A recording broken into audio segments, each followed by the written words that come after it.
Well. Turns out that one of the most obvious assumptions in the entertainment industry is actually true. The scores on Rotten Tomatoes are completely inaccurate, easily manipulated, and in some cases it appears as though some so-called critics have been paid to give some movies a positive review so that their tomato meter score can go up. Because, as we're all aware by now, the Rotten Tomatoes score has become the make it or break it signifier for your average moviegoer, as it's grown to dominate the conversation regarding the quality of movies over the past 20 years or so. And that's resulted in studios and marketing firms going to great, seemingly unethical lengths in order to push their films over the edge. Reality truly can be whatever I say. Yeah, so a recent article in Vulture goes over a lot of the reasons why Rotten Tomatoes is an untrustworthy source when it comes to deciding whether or not to see a movie. Some of their analysis includes already widely known critiques of the service, like the fact that the site is partially owned by two of the biggest studios, Warner Brothers and Universal Pictures, Universal being the parent company to Fandango, which became the majority owner back in 2016. At the time, it sounded alarm bells because it's a studio that owns a ticket-selling service that also owns a website which essentially tells consumers whether a film is worth seeing or not. Seems like a conflict of interest, but as we've seen with countless mergers and acquisitions over the years, nothing matters. As long as you have an absolute shitload of money, you can do whatever you want. Just do it. Who cares? Should we look into this acquisition? No, probably not, because then nobody's going to make all that money. So yeah, there's also the fact that in a lot of cases, the actual score doesn't have much to do with each critic's personal review of the film at all. Their review could be a one-paragraph blurb of random thoughts or an intricately detailed and deeply analyzed essay on the film. All that matters is whether or not the critic decides that their overall view is either positive or negative. There's no option for mid. Yeah. And a lot of reviews are pretty mid, but they have to pick one or the other, and that can swing the scale quite a bit. So all of the critic reviews, regardless of length or content, are either assigned a positive or a negative.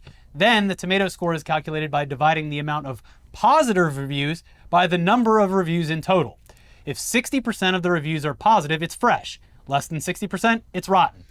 Years ago, the pool of film critics was also relatively small compared to the amount that contribute to the scores today, which is why you may have noticed after clicking through to read some of the critics' responses to a movie, they don't recognize a majority of the outlets that these people are writing for. Yeah, I'd say Rotten Tomatoes is like, it's useful if you know what it is or how it works. And that's always a shred of media literacy, like with most things. Over the years, I mean, yeah, there's been a lot of complaints about Rotten Tomatoes that really aren't valid because they're just ignoring how it works. It's like the tomato score is a very just like quick, at a glance, general sense of sentiment. Mm-hmm. But if you want to use it properly, you're going to have to scroll a little farther and like see the reviews and see what jumps out and see who's saying what. And yeah, more and more, over the past like 10 years, it's gone from being all like syndicated columnists and professional critics to kind of mostly just being like fucking YouTubers and bloggers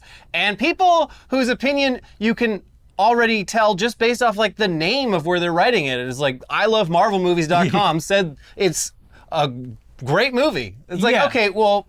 And it, honestly, the studios are guilty of a lot of this too, outside of the potentially unethical stuff, but because they've given so much credibility to when a movie gets the coveted tomato, that they put it in all of their marketing very prominently over everything else.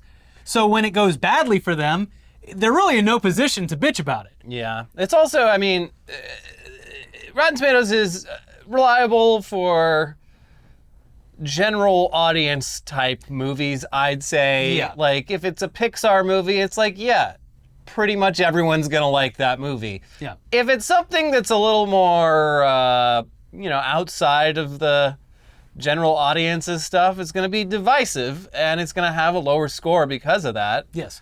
But Marvel movies, still Pixar might movies, be amazing. Yeah. All the tentpole stuff is all literally produced in order to appease the widest possible audience. And some of the best art is necessarily going to alienate more people, especially the people who aren't into having to use their brains all that much. Yeah. So yeah, it's an imperfect system, but we've known that. Yeah, but still, a massive, massive amount of critics on there. And that's because a few years back, Rotten Tomatoes flung open the doors and basically approved anyone with a blog, podcast, YouTube channel, or social media following to join the ranks of their official critics, bringing their scores and reviews into the final calculations. Now, this is a move done with good intentions, due to the glaring fact that an overwhelming majority of film critics contributing to the site were older white men, and you hopefully won't be surprised to learn that having a larger, more diverse pool of voices contributing to everything, but in this case, movie reviews, is a good thing, actually. The problem seems to be that the approval process and moderation were lacking, or at some point just non-existent. And as proven by the Vulture article, it allowed the site to be manipulated by critics who, despite simply running a blog or podcast, pulled the exact same weight as a critic working for the New York Times, Washington Post, your local newspaper, whatever. Again, in theory, maybe this was a good idea, but in practice, it appears to have been abused or manipulated. Yeah, this was always going to happen. And my idea, which is free, if you can make websites, go and do it.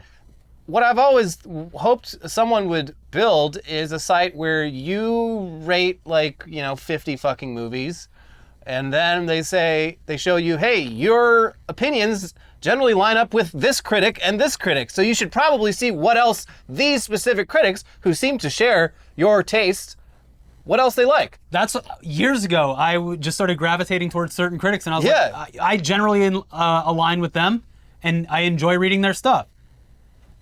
Yeah.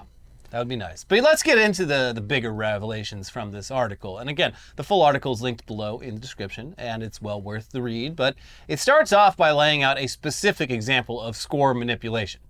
In 2018, a movie publicity company called Bunker 15 took on a new project, Ophelia, a feminist retelling of Hamlet starring Daisy Ridley. Critics who had seen early screenings had published 13 reviews, 7 of them negative, which translated to a score of 46% on the all-important aggregation site Rotten Tomatoes, a disappointing outcome for a film with prestige aspirations and no domestic distributor. But just because the tomato meter says the title is rotten, scoring below 60%, it doesn't need to stay that way. Bunker 15 went to work. While most film PR companies aim to get the attention of critics from top publications, Bunker 15 takes a more bottom-up approach, recruiting obscure, often self-published critics who are nevertheless part of the pool tracked by Rotten Tomatoes. In another break from standard practice, several critics say Bunker 15 pays them $50 or more for each review. What? Wow, $50. Oh, interesting. Hey, we were hoping you could review this. Obviously, just say how you feel. But if you feel really good. But here's $50, and we got a lot of movies in the pipeline, so that's a lot of $50. Do what you will. Yeah. Do what you will. In October of that year, an employee of the company emailed a prospective reviewer about Ophelia. It's a Sundance film, and the feeling is that it's been treated a bit harshly by some critics. I'm sure sky-high expectations were the culprit. So the teams involved feel like it would benefit from more input from different critics. More input from different critics is not very subtle code, and the prospective critic wrote back to ask what would happen if he hated the film. The Bunker 15 employee replied that, of course, journalists are free to write whatever they like, but that super nice ones, and there are more critics like this than I expected, often agreed not to publish bad reviews on their usual websites, but to instead quarantine them on a smaller blog that Rotten Tomatoes never sees.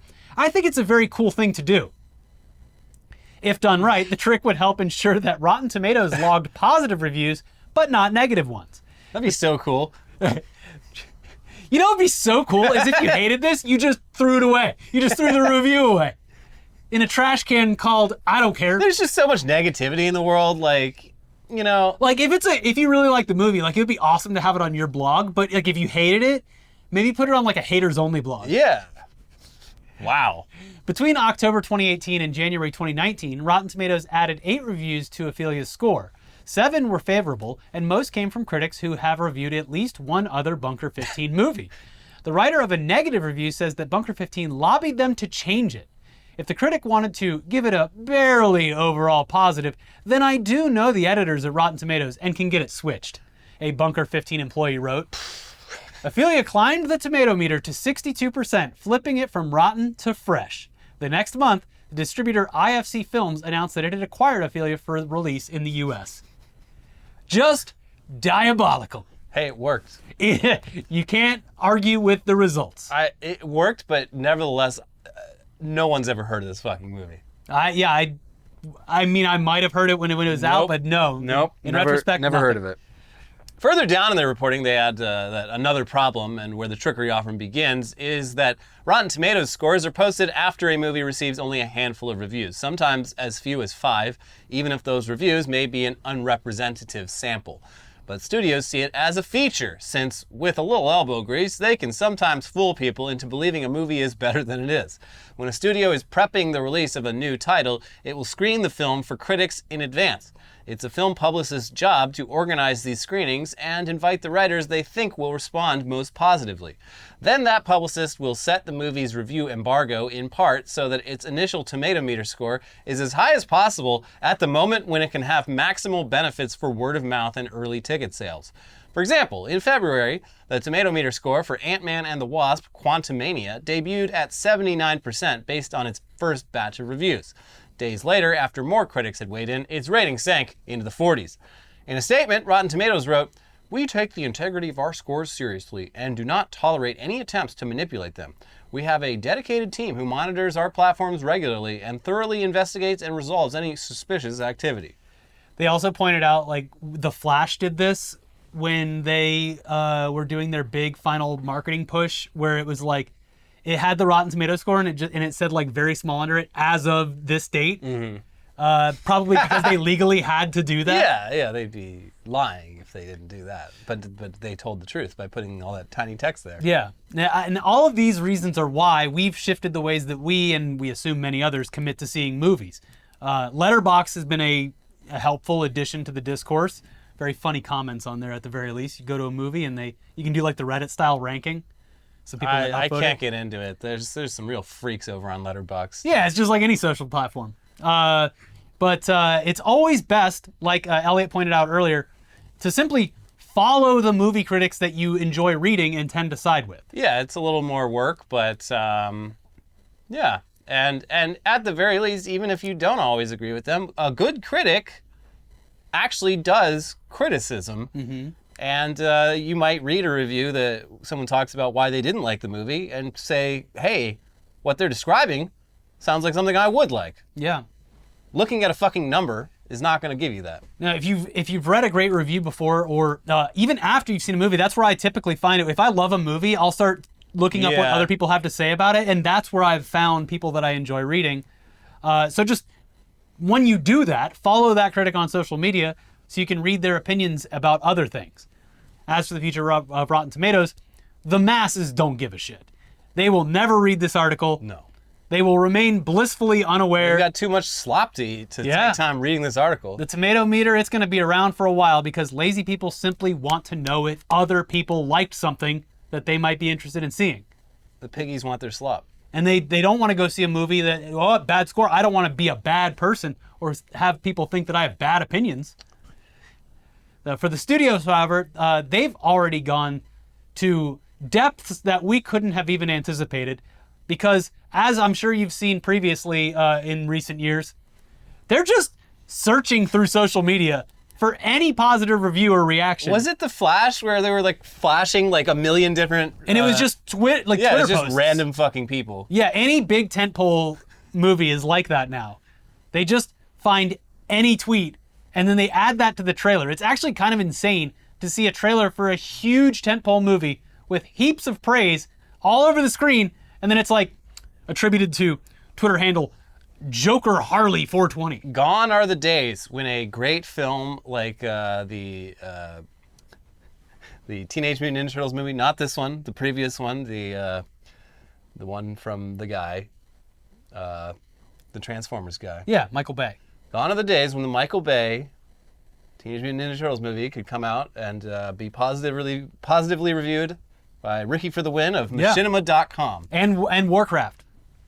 Packed full of fun. What was your review? It was I don't know. So I can't remember the Teenage Mutant Ninja Turtles one, but it was on the ad. Fun. Yeah. Yeah, it was on the ad, and then the Warcraft one is still on to this day, the DVD Blu-ray box. So fucking funny. But at least I worked for an outlet, and it's like they were like, seriously doing the same thing, like looking for good reviews. Well, yeah, they're like, hey, so send This guy loves Warcraft. Yeah, send us your, it's like, there's a word, I can't remember, but send us your reaction. You send them a paragraph, and they pull out one word. They're like, we use that? Excellent. Yeah. Okay, cool. That's how it works behind the scenes, folks. They sent the email like, what'd you think of a Warcraft movie? I thought it was amazing. Visually, a masterpiece. Can we say that? A lot of other people didn't. But let's move over to a story that's way more concerning. Elliot, why don't you take it? So, yeah. Just because I love hearing you say the man's name. We talked a lot about this person in a previous episode this week, but there's more.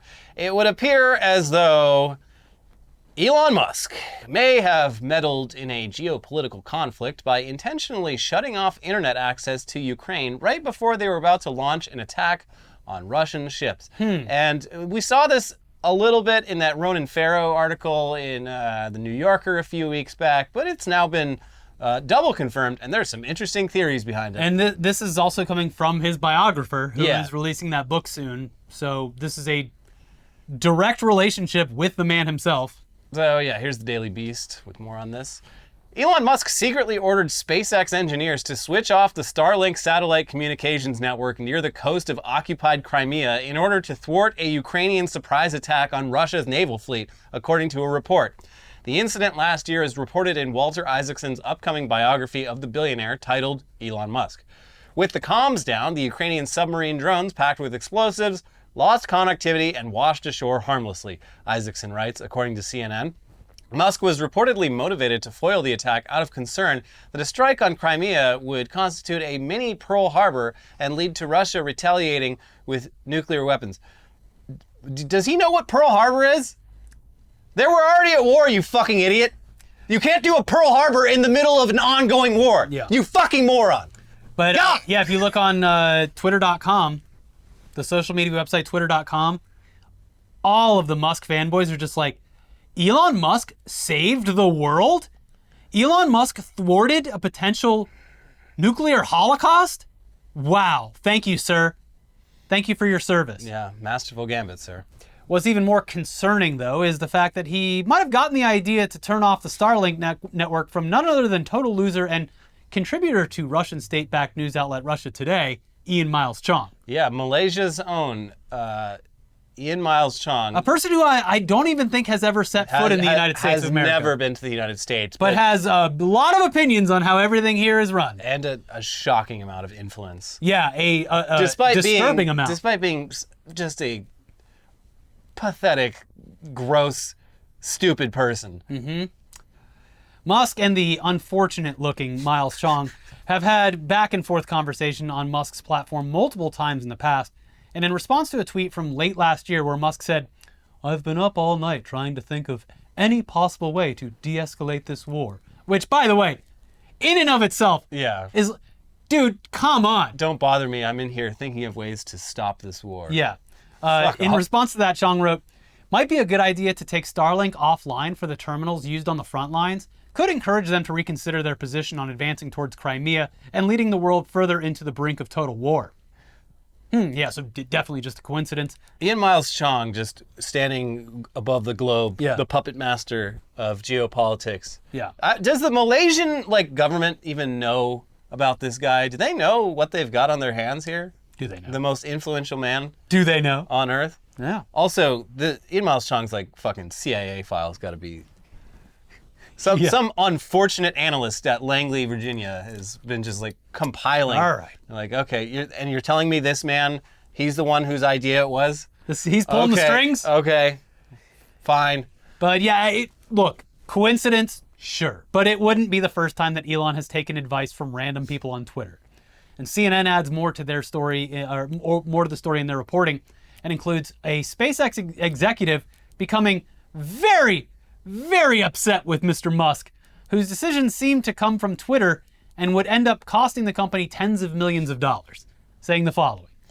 The uncharted territory that Ukrainian and U.S. officials were in, relying on the charity of an unpredictable billionaire for battlefield communications, also led to a standoff over who would pay for the Starlink terminals last fall.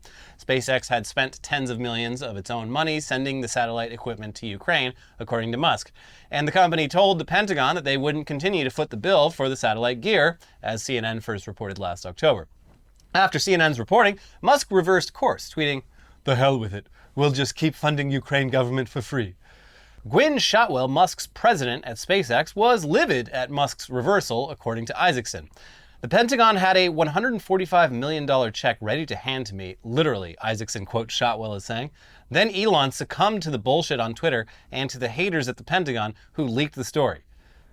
Okay, so yeah, all in all, seems like, the experiment of providing funding and complete trust to private companies, deployment and management of technology, space travel, and more during a time of war, it might not be a good idea. Yeah.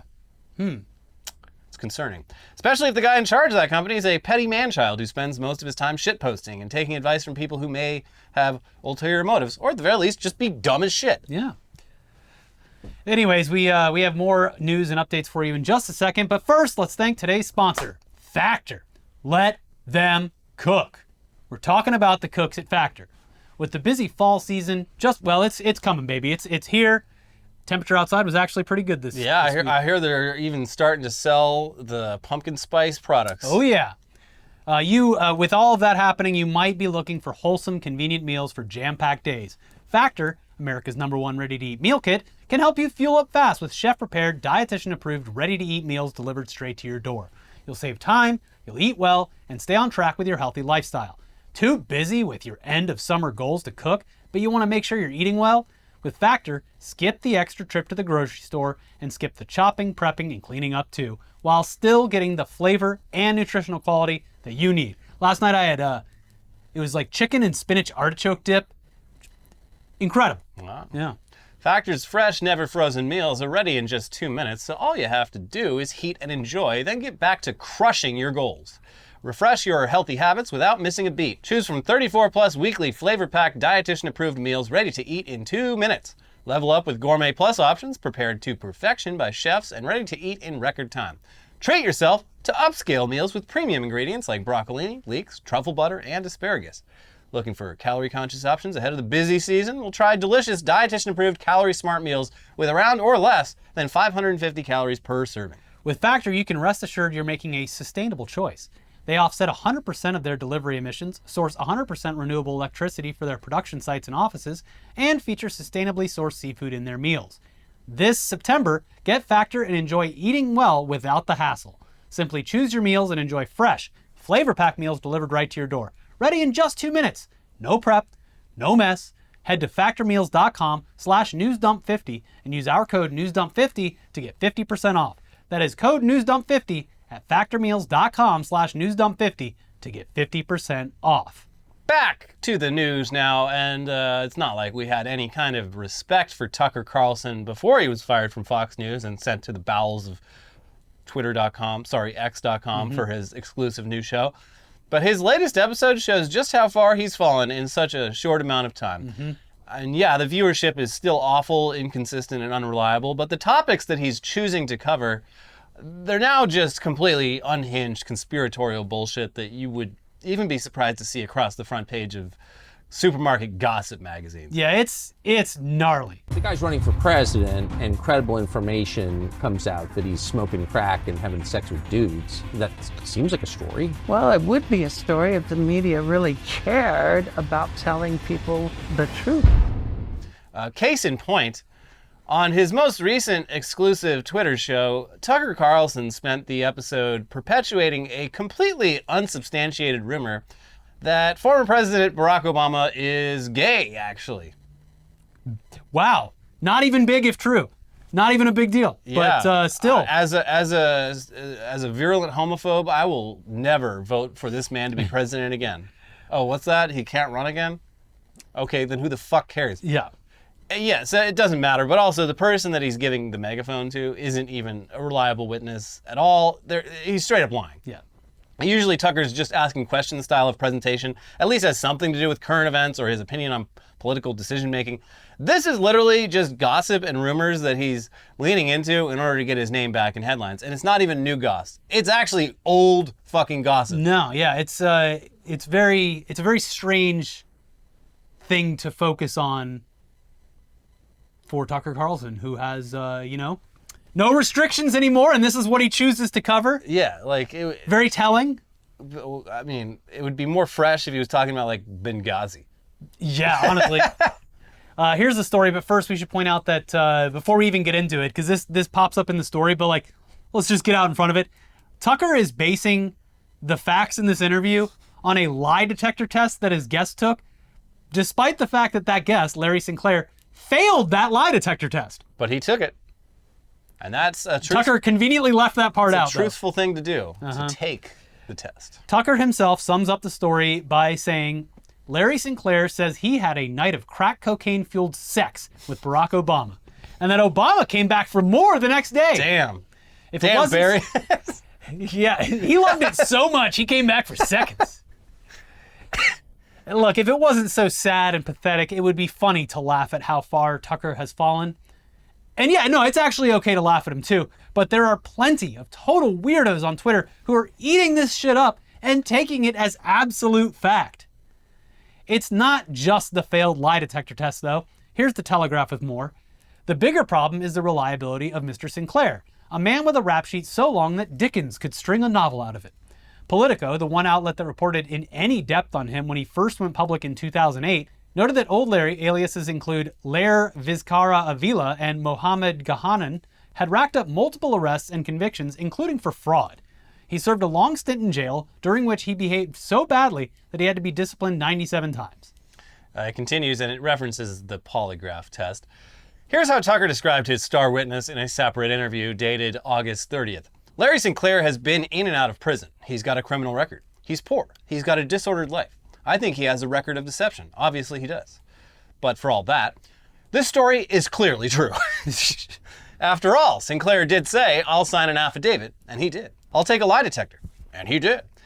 But if Carlson is referring to the polygraph Sinclair took in 2008, he failed that test and claimed that Obama's advisor David Axelrod paid $750,000 to fix the result. In conspiracy theory land, everything is proof of the plot, even its debunking. It's a short skip from sex to death, and by the end of the Tucker-Sinclair interview, we had heard that the choir master at Obama's Chicago church knew about all the gay sex, and by unbelievable coincidence, was murdered in 2007. Wow. So yeah, just absolutely, it's insane, it's unhinged stuff. Absolutely, really no bearing on current events or politics other than to drum up more anger and hatred towards Democrats and by extension, LGBTQ folks. They're doing fucking conservative Mad Libs. Like, who do they really, Obama. And gays. Yeah, let's go. Here we go. Here's one. Gay Obama. And what with it, hold on, but everyone loves cocaine, but they hate crack. Because they're racist. So yeah, Tucker not doing so great, coming off a little bit sad, a little bit desperate, and we love to see it. And those pathetic numbers are very telling too. Not that stupid Trump one that was inflated to hell and back. He's got to be so upset with Elon Musk for ruining his life. Now it's Tucker on X. He had to make a whole new logo like 2 weeks into his show. He's like, I guess it's Tucker on X now. It just looks like a fucking porn show now. The eventual lawsuit between Tucker Carlson and Elon Musk for lack of any payment is going to be beautiful to read. Yeah. Because it hasn't been handled yet legally with Fox News, but he seemingly is handing over his he guaranteed $20-something million. He gave up a very large severance that would have required him to simply shut the fuck up for like 2 years, which obviously when you're famous, the time is money and the longer you're away, but like he's rich enough. He lives up in Maine. He could have just chopped wood for 2 years, lived his best life. He gave that up to come on Twitter under the pretense that this was going to be very lucrative, a big deal, and it has flopped.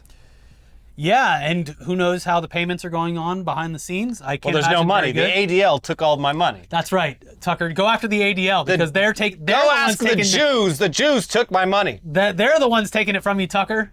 So yeah, that'll be all very interesting to see how it plays out. But anyway, speaking of sad situations, E3 has been killed once again. How is this even possible? Stop. He's already dead. It's a veritable zombie, this E3. It's over, folks, though. Put a fork in it. It's done. After years of failed attempts to bring the convention into the modern age, maybe turn it into something more than just a room filled with electronic billboards, and also, convince the game companies to keep using their event as an exclusive location to market and hype their upcoming slate, E3 has failed, and it looks like it's never, ever coming back. Here's The Verge with more on what might have been E3's last chance at cultural relevance fading away. Plans for E3 2024 have already been in doubt, but now a report from GamesIndustry.biz reveals that the ESA, the trade association behind the event, has dumped its organizer. The ESA has confirmed to The Verge that it no longer plans to partner with PAX organizer ReedPop for future E3 events. While the ESA was supposed to work with ReedPop for E3 this year, things started to fall apart when companies like Microsoft, Sony, and Nintendo dropped out of the show. Now, GamesIndustry.biz reports that the ESA and ReedPop have made the mutual decision to exit the multi-year deal. Although a June report from the Los Angeles City Tourism Commission revealed that the city doesn't expect E3 to return to its convention center in 2024 or 2025, GamesIndustry.biz says that the ESA doesn't have plans to cancel it just yet. Oh, you're saying there's a chance. We're going to kill this thing again. It reportedly informed the Los Angeles Convention Center that it won't hold E3 there next year, which means it could still take place elsewhere. Anywhere you want. E3's wherever you want to be, baby. In your dreams. Yeah. Additionally, GamesIndustry.biz adds that the ESA is planning a complete reinvention of E3 in 2025. This is the same shit they've said every year since COVID is basically what Let killed this. it die in peace. Although, you can't even blame COVID for this because E3 It was already on the decline. E3 was already even going up the year 2019.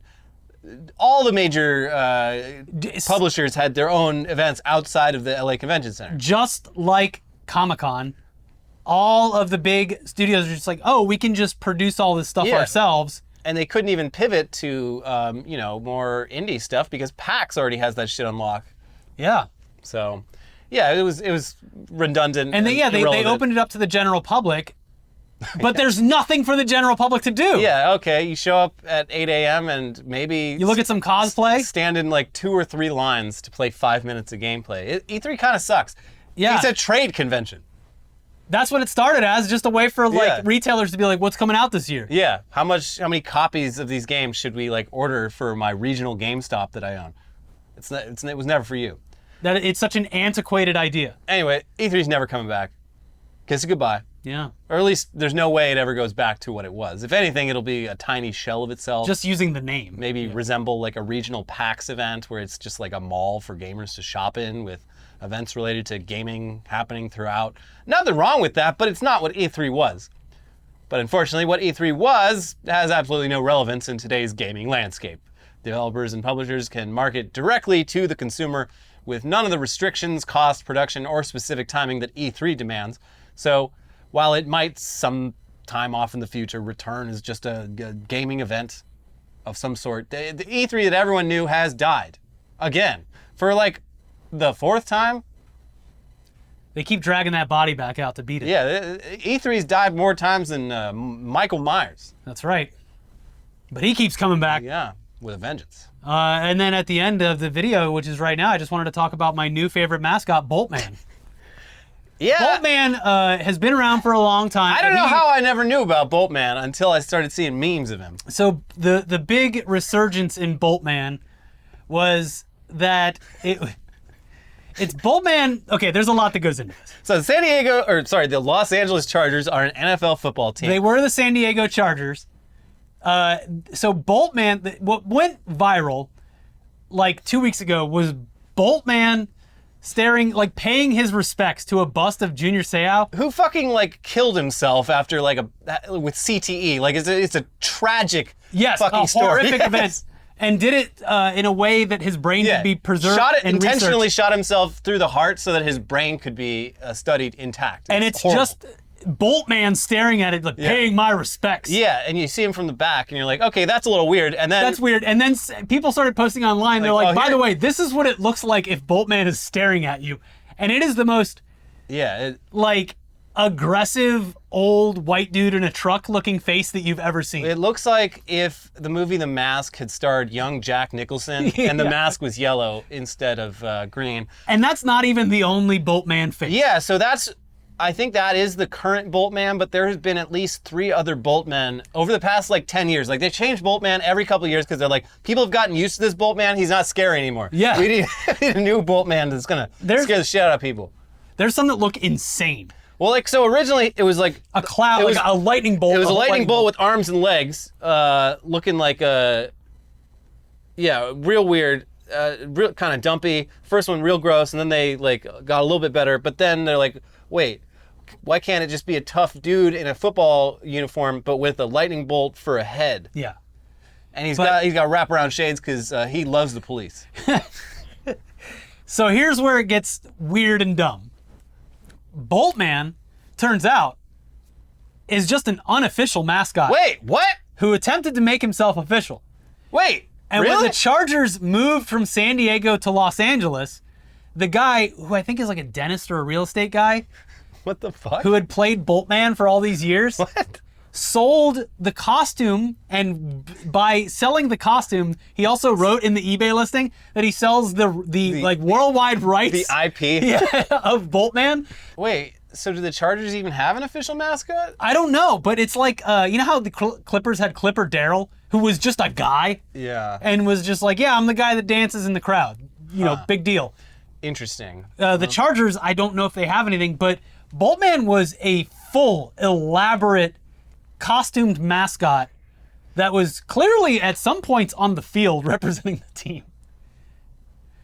But also just very funny that being framed as just like, I don't know, maybe someone like a Gen Z person is in charge now and was like, you know, I could really get a conversation going here Yeah. by posing in front of the Junior Seau bust.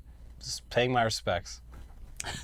So yeah, now that obviously has turned into Boltman standing in front of like anytime someone dies, it's Boltman paying his respects, and then immediately someone posts the fucking face of him. Yeah, I was looking at like Google image results for Boltman last night, just laughing. If we had the crying budget, with laughter. if we had the last week tonight with John Oliver budget, this show would end with me being like, and we spent the $50,000 on Yeah. Boltman. We don't have that budget though. No, but and I don't even like the You can Chargers. change that by subscribing and joining as a member. If someone Super out chat. there has a dad who owns a dealership and wants to buy the Boltman costume, Yeah. I will wear it to a Chargers game Where do they even play? at the SoFi Stadium. Oh, they share the stadium with the Rams? Yeah, they just have an alternating schedule. Okay. Yeah. Anyways, if you love Boltman, make sure you like this video. If you hate Boltman, make sure you like it twice as hard. Like the video either way. It's the only way this channel grows. Make sure you're subscribed. And if you missed it, we got a bad man up to no good, Elon Musk.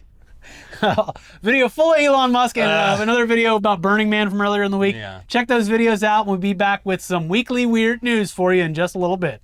Bye-bye. Bye-bye.